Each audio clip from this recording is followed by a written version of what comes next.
Hi, and welcome to Prescribing Possibility, conversations that inspire us to grow, heal, and live with harmony. I'm your host, Dr. Dympna Weil. Thanks for joining me, friends. Hey, welcome back to Prescribing Possibility. I'm your host, Dr. Dympna Weil, and today I want to honor something we don't talk enough about during the holidays.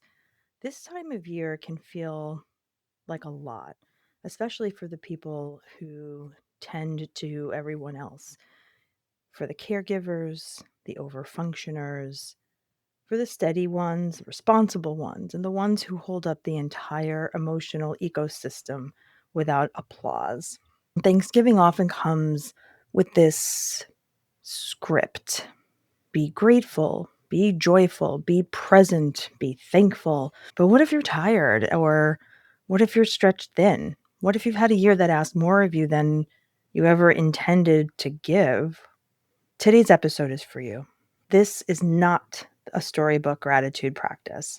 This is gratitude for the whole human, the tired heart, the person who shows up even when the well feels low and dry.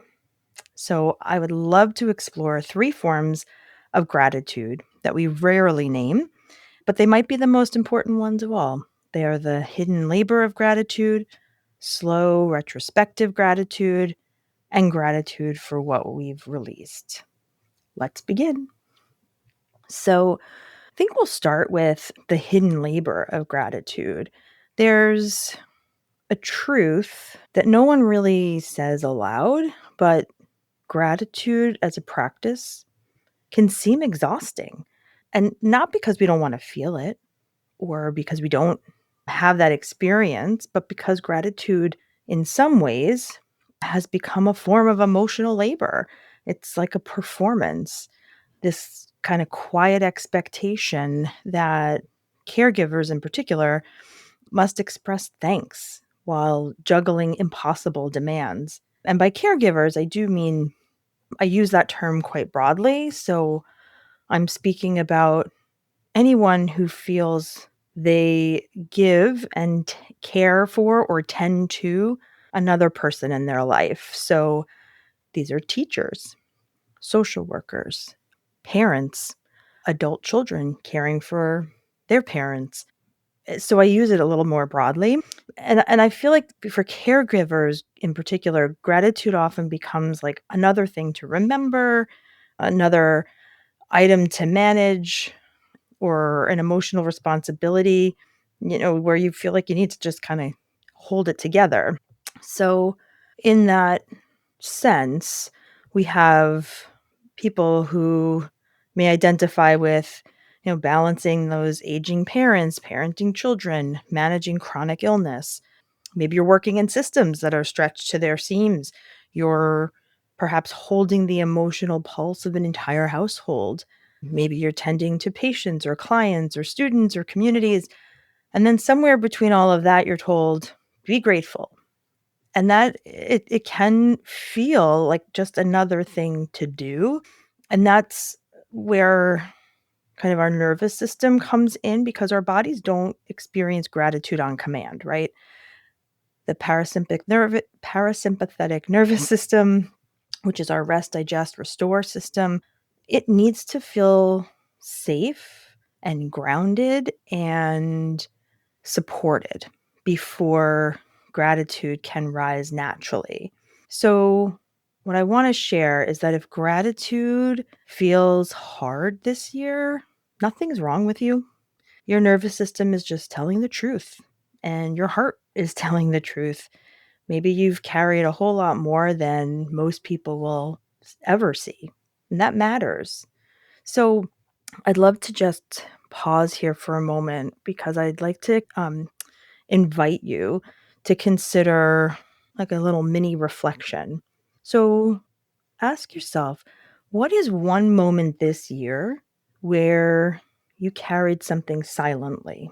And I'd love for you just to recall it. You don't have to relive it, but just recognize yourself. This practice is the beginning of self-gratitude, which will lead me to part 2, or the second type of gratitude, which is that slow gratitude. or gratitude that arrives maybe not so on time. Some gratitude does not appear in real time. Sometimes gratitude arrives late or after the fact. And I think we tend to speak about gratitude like it should be immediate, like everything else in life, right? Instant gratification. As though, the moment something challenging happens, we're supposed to say, "Oh, I'm grateful for this lesson. I'm grateful for the growth. I'm grateful for the opportunity." But that is not how our human nervous systems work. It's not how trauma works. It's not how heartbreak or caregiving works. You know, gratitude often requires hindsight. It requires reflection and a little distance and a sense of safety. So perhaps you can think back to a time this year when everything felt chaotic, confusing, upended. Perhaps you weren't grateful then, right? You were just surviving. That's totally okay. Makes sense, right? Survival isn't the sense of just surviving, or survival isn't a failure of gratitude. It doesn't mean a void of gratitude. That experience, it's the prerequisite for gratitude. So sometimes gratitude is like a slow burn. It only takes shape after your feet find some steady ground again. And for example, when I think about my own journey, my my illness, my loss of balance and loss of identity, I don't feel grateful for the collapse of all of those things itself, but I do feel grateful for what I could see afterward, for the clarity I couldn't access necessarily when I was in the immediate thick of it, but the gratitude that came with grounding and feeling safe and really being able to kind of take a step back, right? So that's slow gratitude. It's retrospective and it expands only when the heart is ready. It can't be forced, it's not performed. Um, it's a well deserved and well earned exhale. And that brings me to my second mini reflection. So I'd love for you to consider, well, I invite you to consider, what experience from this year are you only now beginning to appreciate? Not because it was good, but because it brought you some sort of wisdom or truth or clarity. Don't feel the need to force an answer. Just allow that question to be and just notice what comes up, if anything. And now we will move into our part 3, which is gratitude for what we have lost or released. So, interestingly, this time of year, around Thanksgiving, we're asked to name something we're thankful for. But I'd love to offer a slightly different question. What are you thankful to have finally let go of? So, this year, let's maybe try considering, what did we stop carrying? What's a role maybe you've outgrown, or an obligation that you inherited or gained without choosing it that you let go of? How about a relationship dynamic that was draining you that you let go of? Or a belief that harmed you? Or maybe you're like me and you're a perfectionist or a recovering perfectionist, and you let go of that perfectionistic expectation of yourself. So, is there a version of yourself that you no longer need to be? What is that thing you stopped carrying this year? How I see it, our culture celebrates accumulation, but there's something beautiful and liberating about letting go, right? Of letting go of the things that don't serve us anymore. So, one of my frameworks that um, I kind of have created and use myself and with clients, it's called the HEAL. Um, it's called HEAL, and it's HEAL, and it's a journal prompt exercise that kind of helps us reset. And in HEAL, H is for honor, E is for empathy, A is for alignment, and L is for liberate.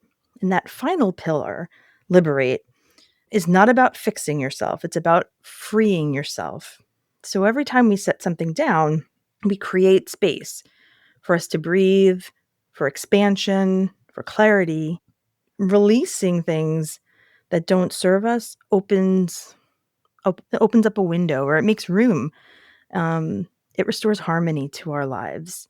So I'll invite you at this time to consider, what are you grateful to have released? And you can say it out loud or to yourself or write it down. This is where real gratitude often lives. It's in the way we soften or we loosen or the way we surrender. And so as we approach this holiday, I'm going to invite you now to place a hand over your heart or on your abdomen. Let your shoulders drop. Take a nice, slow, deep breath in and a long exhale out. Let your jaw relax. And if you feel comfortable, consider saying this to yourself or out loud.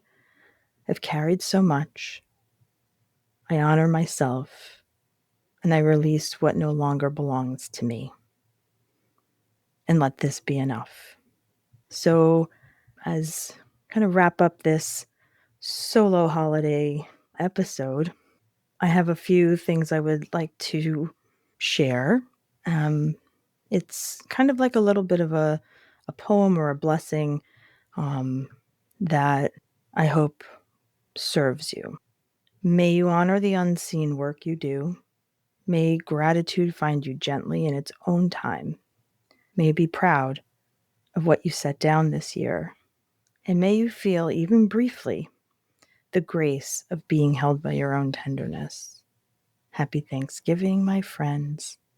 I am so grateful for your presence here, for your hearts, and I'm so grateful for the possibility we continue to create together. Today's conversation offered you a breath until of fresh next air, time, a new perspective, have a wonderful holiday, or even just a moment of calm and we'll in chat the soon. chaos of life.